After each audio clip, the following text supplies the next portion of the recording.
And we're live. Good afternoon, good evening, good night, good morning, wherever you are. Welcome to Changeling Venue. Bit of a time warp this one. Due to conflicting schedules, we're able to set our clocks back now to a day later after a conversation and an initial meeting between a count and his retinue. Or I shouldn't say retinue, I should say friend, shouldn't I?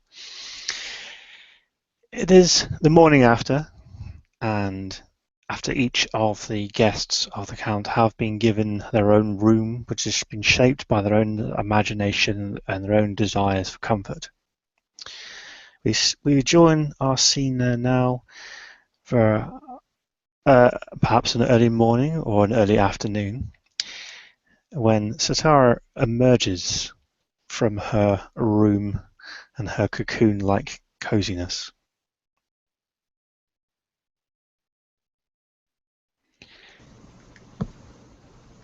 It was a great sleep. She was really, really pleased with the room that she was given. It's so gorgeous. Just she wants to go back into the giant bed and continue to bask in the warm glow of the jewel tone lights and just kind of, yes, yes, I am to be worshipped, even if it's only in this room. But no, she has priorities that she must go through with. She has obligations, such as negotiating payment for this potentially dangerous quest. But, I mean, she's not one to turn out a quest, no matter how dangerous. She is really, really into dangers, just stupid even. But she wants to know she's getting something that's due to her. So she's gonna exit her room and just kind of walk around the premises looking for the Count, just waving hi to any servants or chambermaids she may see. She doesn't really think they'll be all that friendly, but she's just gonna wave hi anyway. Just kind of like, hi, how are you? Good morning, or afternoon. Good afternoon. Yeah, good afternoon. Hi. Just keep on walking. Eventually, she's sure she'll find the Count. Eventually. You certainly shall. There's a couple of things of note as you walk around. It seems to be that some of the rooms and some of the corridors that you follow down seem to change and repeat upon themselves, but there's always new things to see or find. And a lot of the puka, a lot of the servants are puka, bunny puka in fact. A lot of them, in fact all of them that you've seen, as they give you curious sort of nods and lady, and sort of not too certain about how to address you, so they go with the title of lady or milady and will scutter out of your way when not directly questioned by them. In fact, they all seem to be rather skittish, but perhaps that is their nature. It's not too long before you entered into the ground floor and you see the double doors that you entered into previously. You notice standing vigil outside this door is the Castellan. He's going through the reports of the day. You notice there are a couple of other Fae, not part of the staff as far what you can see, but wearing sort of robes or travel gear, and they have their gear emblazoned with a sigil of the peacock's feather. They're handing notes and missives to the Castellan, who seems to be compiling them all and debriefing them. There is silence as you saunter up towards the door. The Castellan casts his eye upon you, offers you a nod. Milady, good morning or afternoon. Good afternoon, Castellan. Everything okay? I'm not looking around. He adjusts his spectacles and looks down at the reports. Everything is in order, my lady. Going swimmingly, as they say. Do you happen to know where I will find the Count? The Count is in his sanctum. I will see if he's available to speak to you. One moment, please. The Castellan will fold up the pieces of paper and he will dismiss the two bunnies, both wearing the robes with the uniforms. He will open the door, slide through, and then close it behind him. Stomping footsteps, conversation, and then within 2 or 3 minutes of sheepish silence, the door will open wide. The Castellan will wave you through. Go straight along this hall, my lady, and the door at your far end will lead you into the study of the master. Thank you. She follows his directions, sort of skipping along. She's in a good mood. Cameron, out! Quite literally skipping. You go through a corridor which appears to be comprised of bookcases that seem to skirt and roll up along this sort of circular. It's almost if you're walking through a circle, like a corridor, almost like an arch, circular arch, and all the way up, including directly above your head, which gravity, if it had rain here and in all its form, would surely be dropping books upon you, but there seems to be wall-to-ceiling books poking out at outrageous angles, but all yet seem to be quite happy sitting on their shelves. And your door you approach is a nice white oak, and the door opens, and you see where you were before. The room, it seems to be, has remained the same, but the connection to it has changed. And there is Prospero sitting at his desk, writing with a peacock feathered quill on some parchment and some paper. He yet has acknowledged you, but there is a chair and freshly brewed tea in front of him with 2 cups.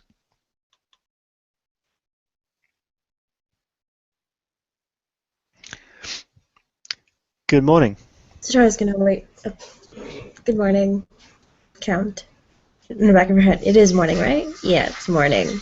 She hopes. Yeah, good morning. She's gonna wait to be gestured to be seated because she thinks it's a little rude to just kind of plop down. So she's gonna wait, just like, okay, when he's ready. He seems to be quite eminent in his writing.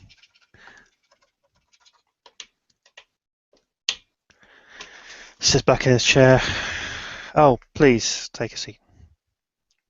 Thank you. She sits down. Like, okay, cool. No more awkward silence, I hope. And just kind of looks at him. Whenever he's ready, she'll start talking. She doesn't know. He seems like a busy person. She doesn't know what a count does or what it entails. It's some sort of form of authority. So she's just gonna be like, okay, he's a busy dude. She figures. I'm just gonna wait whenever he's ready. Help yourself to some tea if you wish. I'm sorry. I do apologise for my poor manner. I'm just trying to complete this in time. It's okay. Sips her tea. It's not bad. Not the best. Anyway, he places his quill in an ink file and he looks straight at you. And I hope you had a nice evening. It was great. Beautiful room. I was amazed. Better than I would have imagined. Or as I imagined? It has the habit of doing that. But the rooms here are like an unwritten page, and the author is whomever trudges through them or whoever has authority to change those words. Most interesting, most intriguing, but it does allow one to cater to guests. Sounds like a good room, good power to have. I would like to speak with you on terms of negotiation of the prices. I know you spoke to Baron and the Baroness, and I'm not sure if you've spoken to any of our other companions, the Tuslua and the Noble Knocker. Well, I believe earlier, sharpish this morning, I had a lovely conversation with the Knocker, one of your Knocker friends, who gave me a very interesting request. But yes, I should be able to fill it. So, payment. Yes. So, I have offered a provision to be made for this adventure of I will supply whatever you need in order to take this trip. and an individual payment for those who wish to be engaged in my services. So, what is it that you wish? Well, it's interesting. Quests usually go for whatever, right? The quests I've usually been on are you're not really for payment, but just for the sheer enjoyment of it. Well, they do say that if you go on a quest, you have pages to fill for those adventures. There's a book to write, perhaps. Mm-hmm. Curious. I do have a question, though, Count. Go ahead. How to word this?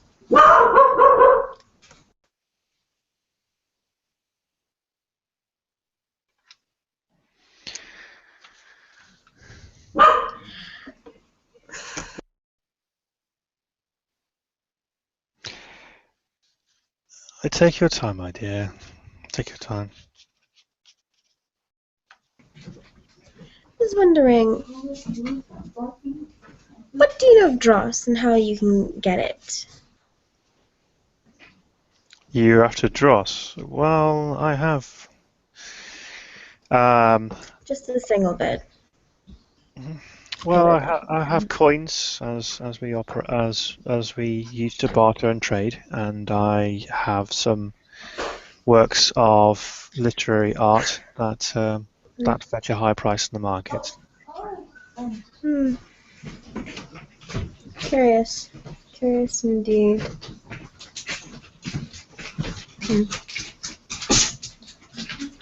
As you say, it is. Titles seem to attract wealth, and I find it very difficult to get rid of it once you end up like having it. It seems to when you have some, it attracts more, and when you have more, you can't even no matter how much you try and give it away, it always seems to come back. Has something to do with the fact that they call me Count, I think. Well, it's interesting. As you say, interesting.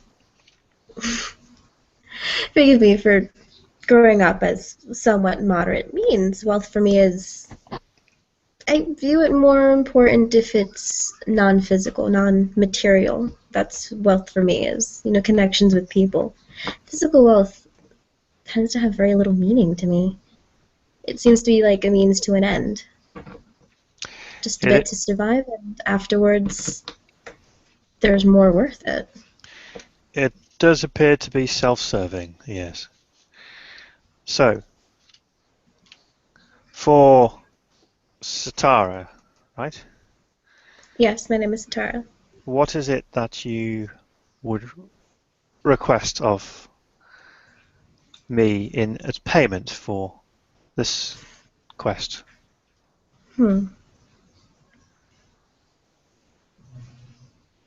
I came here wondering about that, to be honest, wondering what is it that I would want or even need?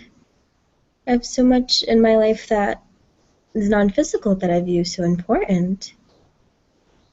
I figured I would come up with something on my way here, just on the fly, some sort of little trinket I'd like or whatever, but I'm not actually sure what can be offered. I'm sorry, wasting your valuable time. That is understandable, and do not worry, my time is my own, and I can choose to use it however way I wish. Now, may I ask, what mortal seeming do you have? What in the realm of the grey? What do you busy yourself with in that realm? I am, well, I'm a tour guide, actually. I'm a tour guide in the Grey World. I spend my days teaching people about the magnificence and splendor of New York City. People seem to flock to this city, and I'll tell them all about it, and they'll leave, and some of them even come back with more friends. It's a cycle, vicious cycle, but it's a means to an end. Make money, they gotta I- spend it. Okay, I understand. Hmm. And pray tell, how many songs are sung of your exploits in the inns around Taranar or home fires? Um, a few. I have a tendency to find trouble, or rather, it finds me. And I survive for better or for worse, and people tend to hear about it, either from one of my companions or just confirmation via myself. I see. Well, are there other forms of currency apart from dross or glamour I can offer, maybe? I do have a question for you. I am at your disposal. Nobility, you have teachers, right? People who can. Mm. See, when I got the title of Bard, they gave me a treasure, a golden sitar. I have no idea how to use it. I feel it a duty to learn how to use this equipment they gave me, but I have no idea how to even begin. I don't even know. How does one play a sitar? Do you know any musicians of such who would be willing to teach? I'm sure provision could be made in Taranar or Home Fires itself for those skilled in the art of music to offer some support for you. Perhaps then, perhaps then my payment should be this.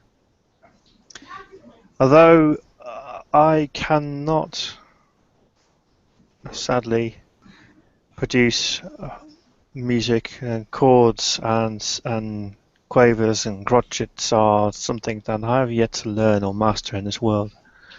But the written word, the words themselves, I can. I However, see. and I have a weighted title behind. So I have friends in Taranar itself that may be able to provide me with some names for you. And my payment then would be a letter that I would write of such eloquence and word, with the weight of my title behind it, to your hand, that will entreat anyone that you meet that you rate with skill in this music to instruct you and to seek me for payment. That would be perfect. That would be simply perfect. Okay. So let It's me just like make really this. good, you know? Yeah.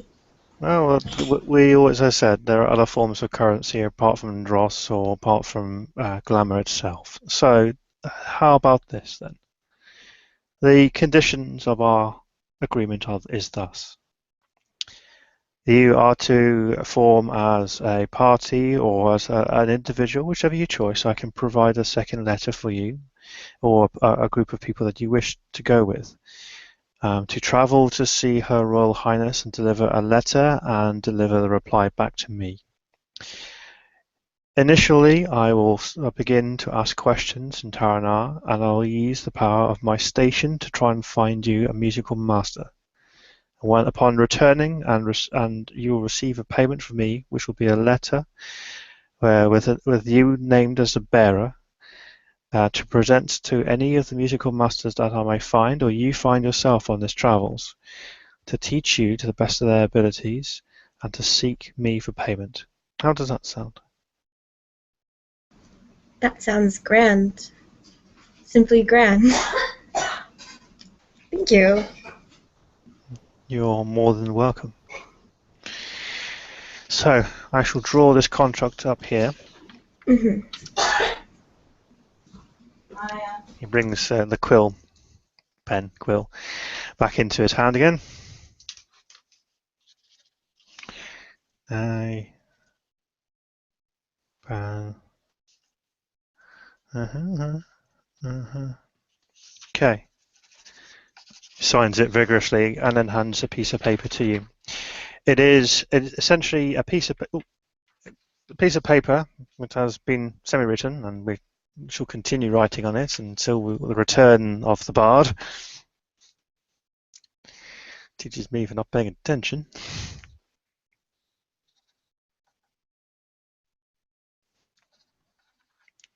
Welcome back.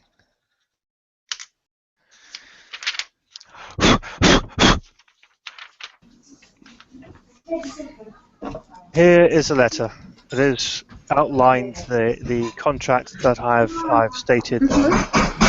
This will be copied, and we should both retain a receipt for this. If you could just sign your name down there for me, and that is then bound between us. Yeah. She'll look over the letter. Okay. Just take your quill, which I have my own. Just sign it and hand it back. There is no Very soda much. anymore. And the pen, please. Thank you very much. I see. Okay, so our signatures are now burned, and this is a contract between two friends, so no third party witnesses. This shall be transposed, and you will receive a copy upon leaving this tower. And I shall hold your payment in escrow until you return. All right, then. Thank you, Count Prospero. You're welcome. Do you have any more questions for me, or do you? Not at this moment. I'm gonna go look for my companion, see if any of them is awake. I don't think the slow have gotten up yet, to be honest. I'm sure Go they're bother enjoying. them. I'm sure they're enjoying whatever delights that they have dreamt up. You're welcome to enjoy lunch in the conservatory, and the staff here will make you more than welcome. Now, as well, this is our business concluded. It's been most pleasant to have you stay here. It has been pleasant to stay here, and I look forward to doing your quest for you. Thank you. Get out, do her best attempt at a curtsy, and then, leave. And Prospero exits the stage, and the door will open as before, and the Castellan himself will stand there, almost as if he was ready to open a door, and knew exactly when you were going to leave the office there. He clicks his heels as you approach, and nods and says, "My lady, I hope things are all in order." Everything is in order. Thank you. Is there anything that you require of the staff or myself at this time? No, but if you could point me towards the direction of my fellow companions, that would be fine. I have something we need to discuss with the Slua. Of course, certainly. I will direct you there. He points towards the hallway and this very grandiose set of stairs which you walk down. And he will say, "Up those stairs to your left, turn left again, turn left again, turn left again, go along a hall and turn left again. There's only lefts up there, unless you come back, in which case you turn right. You will find a series of rooms for your companions and your room, of course, should you wish to stay there for one more day." Thank you. And have a nice day. She'll go skip along looking for her friends. He said a left, right? Yeah. She'll take the left, and then the other left, and then left. Yeah. She knows where she's going. You make 6 lefts, all on the first floor. So by pure logic, you should technically be double backing on yourself by now, but lo and behold, you find yourself pretty much back outside the rooms where you first came out after enjoying your luxury, and the other rooms for your companions are there. Shall we end our scene here? Okay, thank you very much for watching. The scene is over.